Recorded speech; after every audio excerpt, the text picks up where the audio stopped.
guardai-vos de praticar ou de exercer a vossa justiça diante dos homens, com o fim de serdes vistos por eles.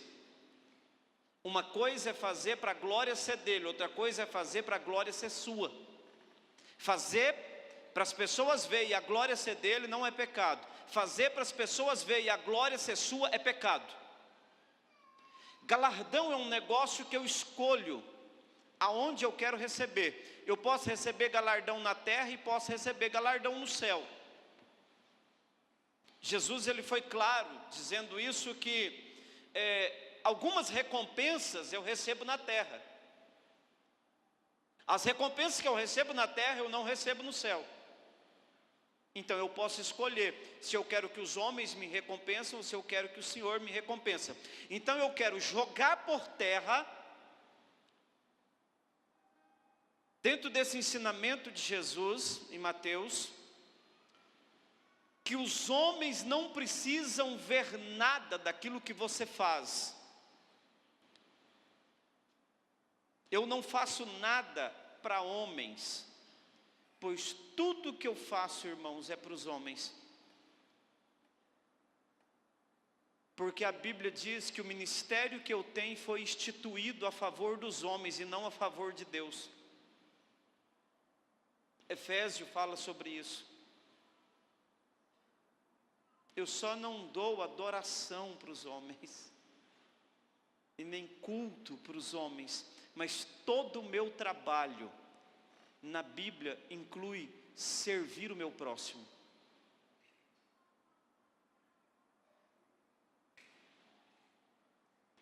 Deus não mandou eu dominar sobre os homens, mas mandou eu dominar sobre os animais, sobre tudo. Para os homens eu tenho serviço. O demais, nós vamos ler agora mesmo, a Bíblia diz, manda sujeitar. Tem que nos sujeitar, tem que se sujeitar a nós. Eu sei que isso dá um nó na sua cabeça, mas eu não estou falando nada extra bíblico, irmão. É claro que não é um estudo bíblico para mim dar ficar aqui lendo texto por texto, mas você pode ficar tranquilo, que louvor e reprovação você recebe das pessoas. Ah, mas importa obedecer. Aí, irmão, você entrou no outro campo, cara. Aí você já viajou, aí você já foi para o outro lado. Quando a Bíblia manda eu amar o meu próximo como a mim mesmo, ela está mandando eu servir o meu próximo do mesmo jeito que eu sirvo a mim mesmo. Quem não quer causar uma boa impressão? A igreja de Atos, ela caiu na graça, ela causou uma boa impressão, então ela foi uma igreja relevante. Você pega o seu amigo e traz aqui no culto. Então seu amigo veio aqui no culto, é sua amiga, está aqui com você, seu parente, que tem 5 anos que você fala com ele para ir na igreja com você, ele nunca achou oportuno estar lá, mas de repente surge lá um jeito e ele vem no culto com você. O que você quer que nós causemos a ele? Você quer chegar aqui com seu amigo e eu dizer assim, vem cá 10 pessoas com R$1.000, 5 com 500, tanto com 10 mil, e que eu fico falando o tempo todo em dinheiro? Ou você quer que a igreja cause no seu amigo ou no seu parente uma boa impressão, para ele dizer, uai, esse povo, eles são organizados, esse povo é interessante, eles cantam bem, eles têm uma palavra boa, esse povo crê em Deus, esse povo é feliz, esse povo se reúne aqui, não tem cerveja e ele sai alegre, não tem maconha e ele sai contentes, não tem cocaína e eles saem animados. Então tem alguma coisa nesse povo, eles é bonito, eles se vestem bem, as mulheres não são vulgares, e aí vai, irmãos. Você está causando uma boa impressão, que vai canalizar isso a Cristo depois. Primeiro contato das pessoas não é com Cristo. Primeiro contato das pessoas são com os agentes de Cristo, que é a igreja. As pessoas, elas não têm um contato imediato, encontrei com Jesus e tal. Irmãos, pode acontecer? Pode, mas na maioria esmagadora das situações, as pessoas vão ter contato com os servos de Deus. E esses servos de Deus, com um testemunho de vida, apresenta Cristo a essas pessoas. Você chega para almoçar num restaurante, está tudo bagunçado, está tudo sujo. Você almoça ou você troca de lugar? Por que para almoçar as coisas têm que causar impressão e para Deus não pode causar boa impressão? Sabe, irmãos, às vezes dá uma espiritualizada nos negócios, que não precisa ser assim. Então, a igreja, ela precisa ser relevante. E aí a Bíblia, alguma das definições de relevante é aquilo que é essencial ou indispensável. Então, a pessoa relevante, ela é uma pessoa essencial. Então, para você ser relevante, você tem que ser essencial nos lugares que você vai, ou nos lugares ou para aquilo que você representa. Quando Deus criou o homem, lá em Gênesis 1:28, se o pessoal da imagem puder ir colocando esses versículos aí, me ajuda muito. Lá em Gênesis 1:28, ele disse: sejam férteis, multipliquem-se, encham e subjuguem a terra, dominem sobre o que se move no mar, no céu e na terra. Então Deus cria um homem e dá a esse homem uma relevância. Deus não cria um homem para ser subjugado, mas Deus criou um homem para ser fértil. Deus criou o homem para se multiplicar, então tenham filhos. Deus criou o homem para encher e subjugar a terra. Esse é o propósito inicial. Domine sobre o que se move no mar, no céu e na terra. Então Deus cria um homem, Deus cria o ser humano com uma relevância bem considerável.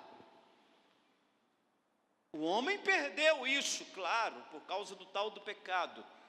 Mas o propósito inicial de Deus não era esse para o homem. Quando Deus leva você como agente dele e coloca dentro de uma sala de aula, em uma faculdade, em uma escola, seja lá onde for, Deus coloca você lá para ser relevante. Não coloca você lá para ser mais um. Ele não coloca você lá para você ser melhor do que ninguém. Mas Ele coloca você lá para você ser relevante para a glória do nome dEle. Quando Deus Ele dá a você uma função de liderança, Ele dá isso a você para você ser relevante. Não é para você ser um líder que as pessoas toleram. Se você é tolerado, meu irmão, cara, você está em péssimos lençóis.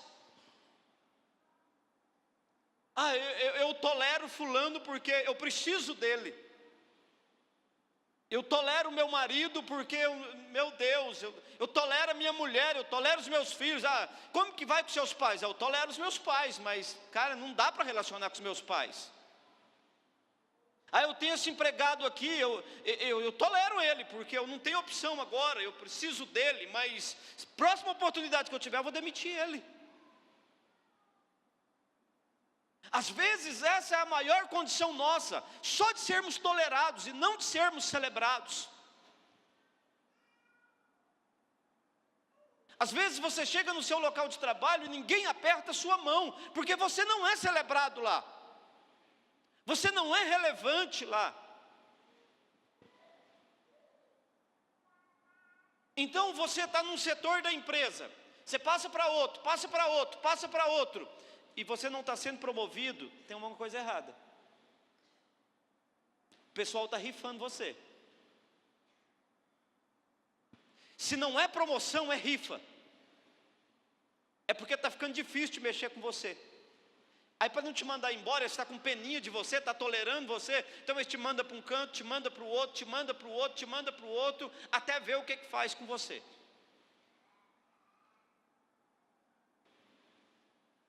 Você está entendendo isso que eu estou falando para você? Se você está nessa condição de vida, você precisa rever os seus conceitos, seus valores.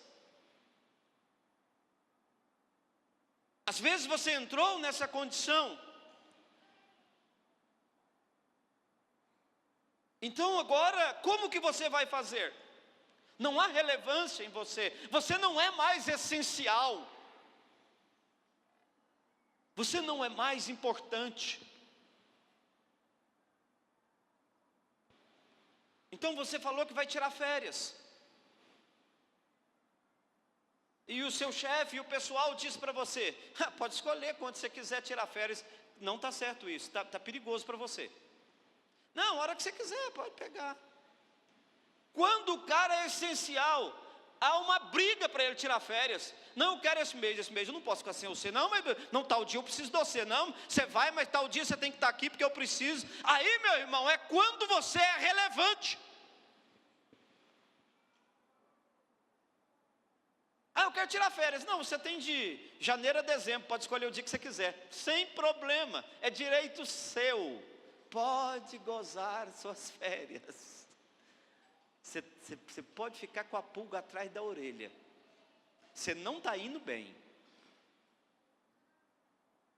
O funcionário relevante, irmãos, o cara quer comprar as férias, quer negociar, quer uma coisa, quer outra, vai daqui, vai dali, agora dá, não dá, e vai daqui, eu vou te dar 15 dias, depois eu te dou mais 15, e liga, e vem cá, e me ajuda.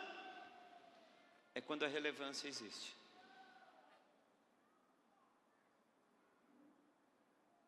Eu estou 60 dias de atestado médico, ninguém me ligou, ninguém me perguntou nada, ninguém me perguntou como é que faz. Você está prestes a ser mandado embora. Você não altera nada. Você não muda nada. Eu estou falando de um campo profissional. E quando nós entramos no campo do corpo de Cristo, que você está trabalhando no mesmo lugar há 6 meses e ninguém te pediu uma oração ainda. Ninguém te pediu um conselho bíblico ainda. Aí, irmão, você não está com nada. Aí não resplandece a luz.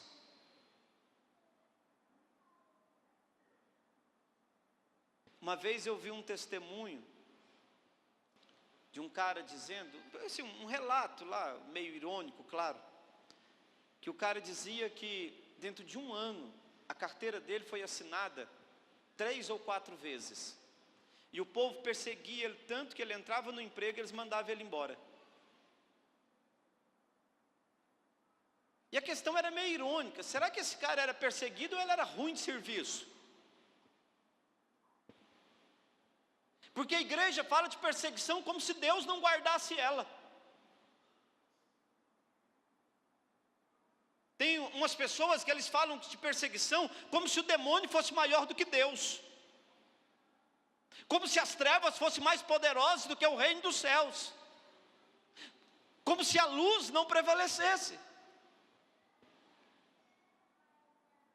Quando Deus ele cria o povo dele, Israel, ele cria para ser relevante, ele diz, eu vou fazer de você um grande povo.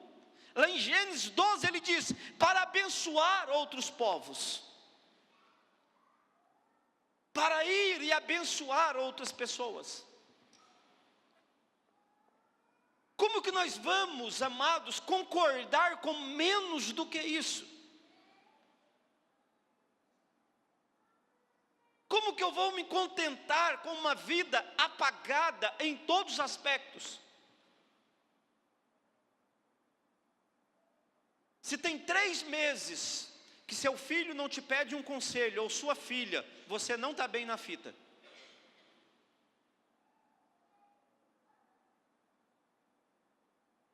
Você não está bem, você está ruim.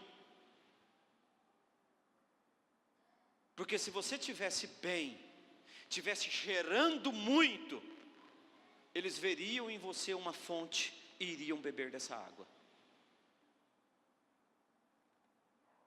Ninguém chega em mim e me pergunta nada, você não é relevante. Eu sirvo a Deus, eu estou na igreja, mas é um marasma, não está acontecendo nada. Você deixou de ser essencial.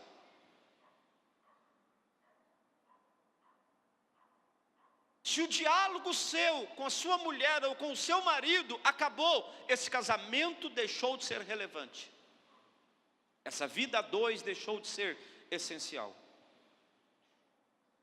Só porque nós fechamos os olhos para essas verdades. E agimos como se essas verdades não existissem para nós. E então nós transferimos todas as responsabilidades que vêm sobre os nossos ombros, e entra em nós um negócio que Lúcifer sabe carregar muito bem, que é o orgulho, e ele faz com que nós não consigamos enxergar a realidade da nossa vida.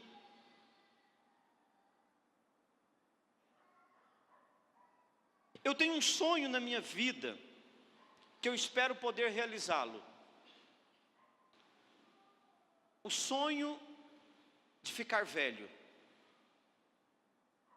Eu estou com uma ansiedade com a minha velhice.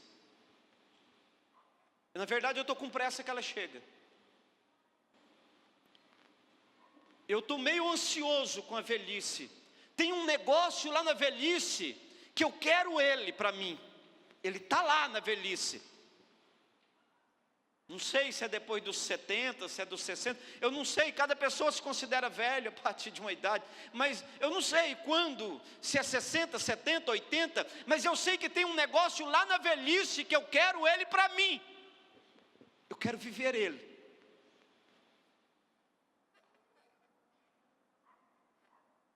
Que é quando você se assenta e as pessoas vão até você para extrair de você tudo que você conquistou na sua vida, tanto de Deus, quanto de experiências terrenas, normais, naturais. Que é quando os tesouros vão ser destilados da sua boca em favor dos mais jovens.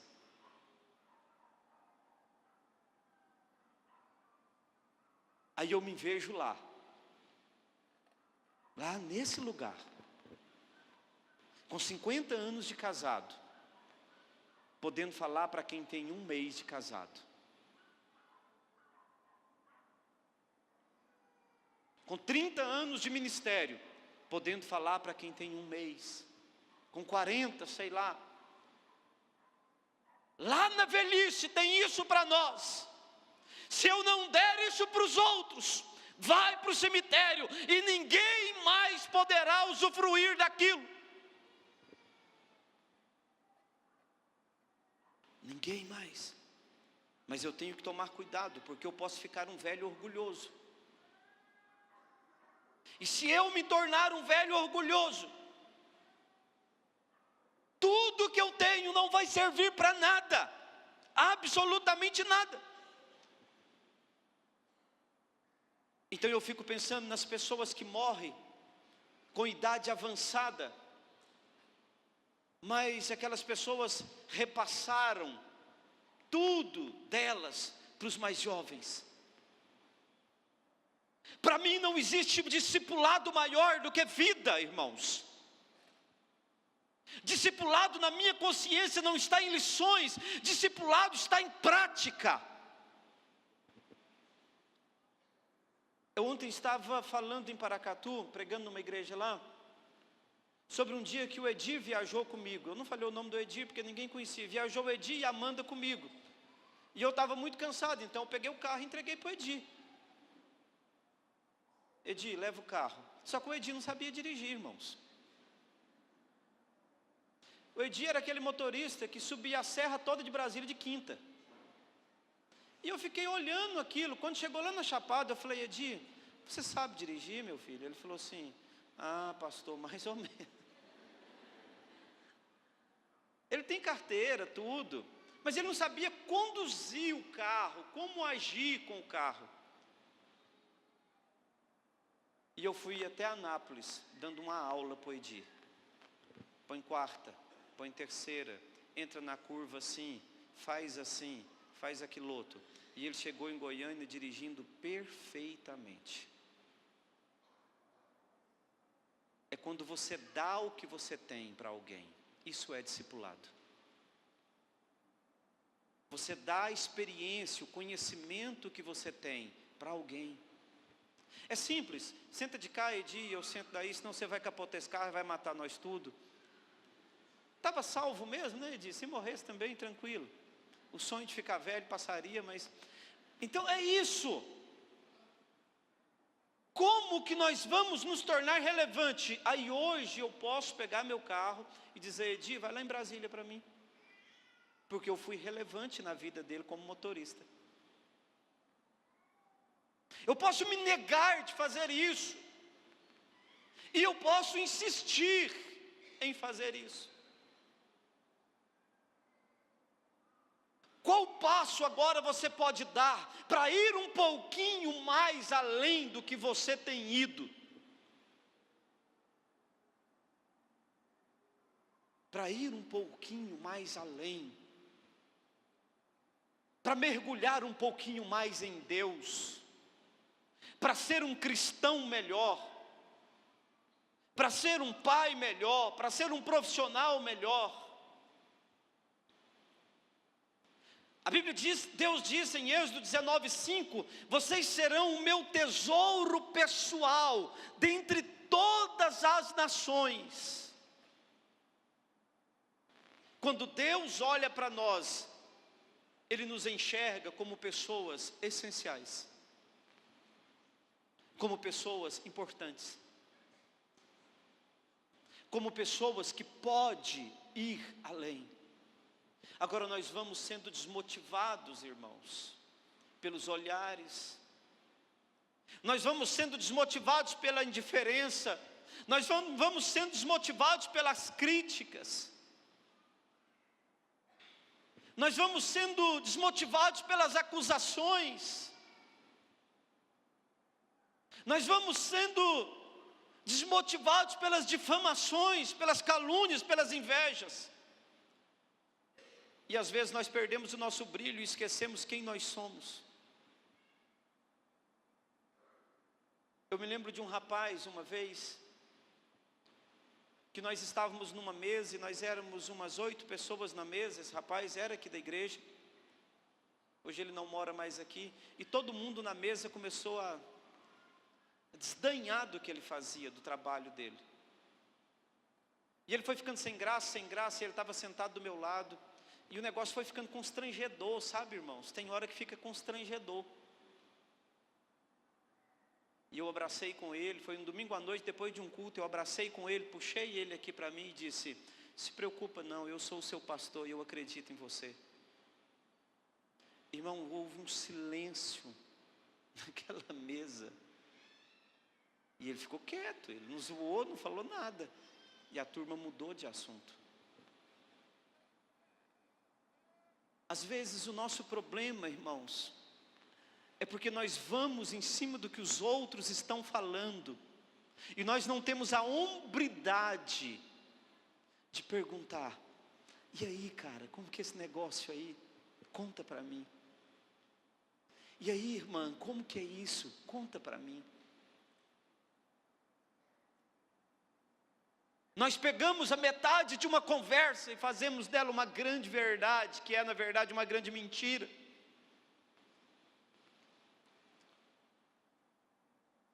Nós precisamos encorajar, irmãos, uns aos outros. Essa veia de acreditar no ser humano, ela tem que ter nos cristãos, tem que correr esse sangue lá, que acredita no ser humano, acima de qualquer coisa. O único ser que eu preciso acreditar nele, dentro de uma direção de Deus, é o homem. Eu não tenho que acreditar nos cachorros e nos cavalos. Eu tenho que acreditar na transformação do homem. Os cachorros e os cavalos eu tenho que amar e respeitar, cuidar, zelar. Mas eu tenho que acreditar que o homem pode ir um pouco mais adiante. E você sabe o que mais me preocupa, irmãos? Apesar de nós não sermos uma linha de cristãos assim, a síndrome do cristão perseguido, na verdade a síndrome do cristão perseguido é o cristão incompetente.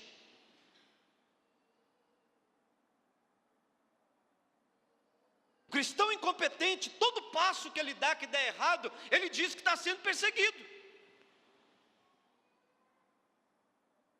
É quando ele não se humilha para reconhecer, na verdade, os passos equivocados que ele está dando.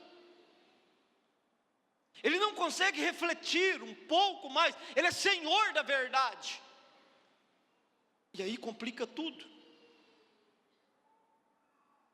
Como o crisol prova a prata e o forno o ouro, assim o homem é provado pelos louvores que recebe, diz a Bíblia. Pelos reconhecimentos que recebe. E esses reconhecimentos aqui não é reconhecimento de Deus que a Bíblia está falando, não. É reconhecimento dos homens. Eu reconheço que você é bom no que faz. Eu reconheço que o que você faz é excelente. Eu reconheço que o seu comportamento é bom. Eu reconheço que o jeito que você fala é bom. Eu reconheço que você respeita as pessoas. São os louvores que nós recebemos. O crisol, ele é provado de uma forma diferente. Ele prova a prata, desculpa. O forno prova o ouro. Os louvores provam o homem. Esse louvor aqui não está falando de celebração, de cantar louvores. Está falando de reconhecimento que o homem recebe. Então não precisa do Flávio, que está ali, que é faixa preta de karatê, dizer: eu sou o melhor professor de karatê de Unai. Não é ele que tem que falar isso. São as pessoas. Você precisa de parar de falar de você mesmo. Deixe que as pessoas falem.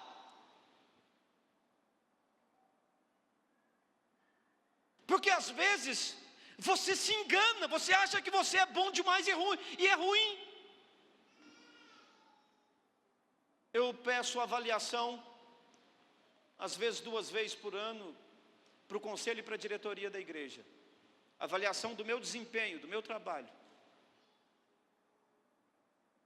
Olha, eu quero que vocês avaliem o meu trabalho, se o meu trabalho está certo, está errado, se funciona, se não funciona, se é bom, se não é.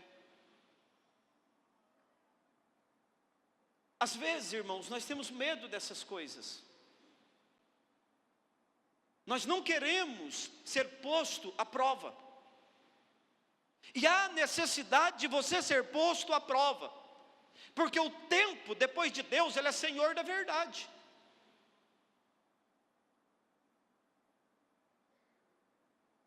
Então, não precisa você divulgar, ficar fazendo a maior febre em torno de você mesmo, como se você fosse melhor do que todo mundo. Cara, você só fica melhor do que os outros quando você começa a servir.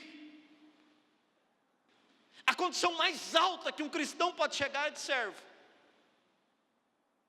Esse é o lugar mais alto que um homem pode chegar, é a condição de servo. A partir disso aí, meu irmão, é tudo conversa. E o que é bom no cristianismo, que não é o menor que serve o maior. No cristianismo é o maior que serve o menor. Amém? E como eu posso fazer para ser relevante? E aí tem uma coisa que me aflige todos os dias. E aí eu estou falando sinceramente, irmãos. É se eu sou relevante. E aí, irmãos, tem uma coisa que eu oro todos os dias e o Espírito Santo é testemunha, que são 4 pontos. E eu tenho um medo terrível de perecer nesses 4 pontos. Então tem 4 pontos que eu oro todos os dias. Eu preciso ser melhor para a dona Dalmira, que é a minha mãe. Eu preciso ser melhor para a dona Vilma, que é minha esposa. Eu preciso ser melhor para o Douglas e para a Miriam, que são os meus filhos. E eu preciso ser melhor para a Iceia. São 4 coisas que eu peço. Então eu tenho que ser essas 3 coisas, e eu tenho que ser um pastor melhor. E tem dia que termina o dia, eu chego à conclusão que eu falhei nas 4. Que eu fui horrível. Que eu fui muito ruim aquele dia. Que eu não tive assunto para conversar com a minha mãe, que eu não tive assunto para conversar com a minha esposa, que eu não tive assunto para conversar com os meus filhos, que eu não tive assunto para conversar com as minhas ovelhas, que eu não tive disposição. Aquele dia que eu estou ali, 1 hora eu vou ficar parado, mas eu recebi uma ligação, e a pessoa quer falar comigo, e eu não tenho força para atender ela, o meu corpo não me ajuda a atender ela, eu não tenho ânimo para atendê-la, e aí a consciência pesa terrivelmente. Mas como ser relevante? Como fazer a diferença, irmãos? Como se tornar igreja relevante? Como se tornar empresário relevante? Como se tornar isso? Como se tornar um pai relevante?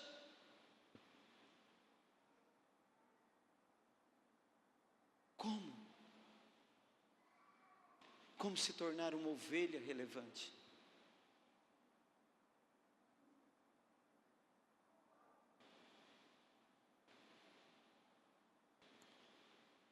Então, a síndrome do cristão perseguido tem que morrer na sua vida, para nascer um cristão autêntico, que assume as suas próprias responsabilidades, seus próprios erros, e busca os acertos que tem que ter, para você começar a fazer a diferença. Você não pode estar na condição das pessoas só suportar você. Você precisa entrar na condição das pessoas querer você. Querer você.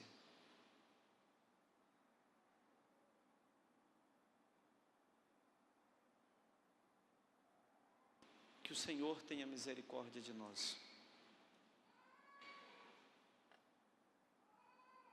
Que a graça do Senhor venha sobre nós. Que o cuidado de Deus venha sobre nós. Você precisa sair daqui hoje com uma decisão de melhorar pontos na sua vida. Você precisa sair daqui hoje com a decisão de melhorar algumas situações na sua vida.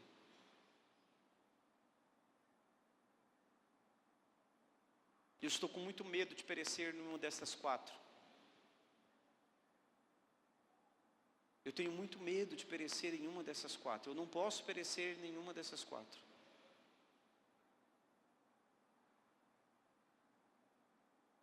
Porque eu não posso ser cristão autêntico, sendo um pai vergonhoso, um filho, um marido, um pastor. Não posso, não consigo enxergar isso, não consigo vislumbrar isso. Deus não criou você para estar nessa condição.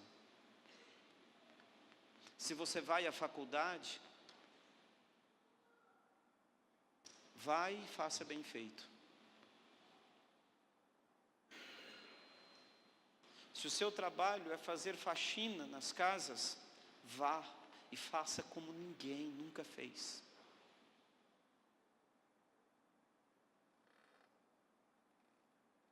Se o seu trabalho é mecânico, seja mecânico naquele lugar como ninguém é.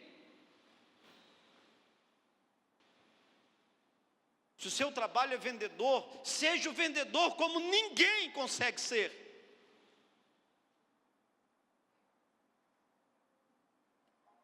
Se você é esposa, seja uma esposa como nenhuma outra mulher no mundo conseguiria ser para o seu marido. Se é marido, do mesmo jeito. Se é pai, do mesmo jeito. Dê tudo que você tem. Tudo que você tem. Até não sobrar mais nada. Tudo de melhor que você tem. Todos os dias. Vamos ficar em pé.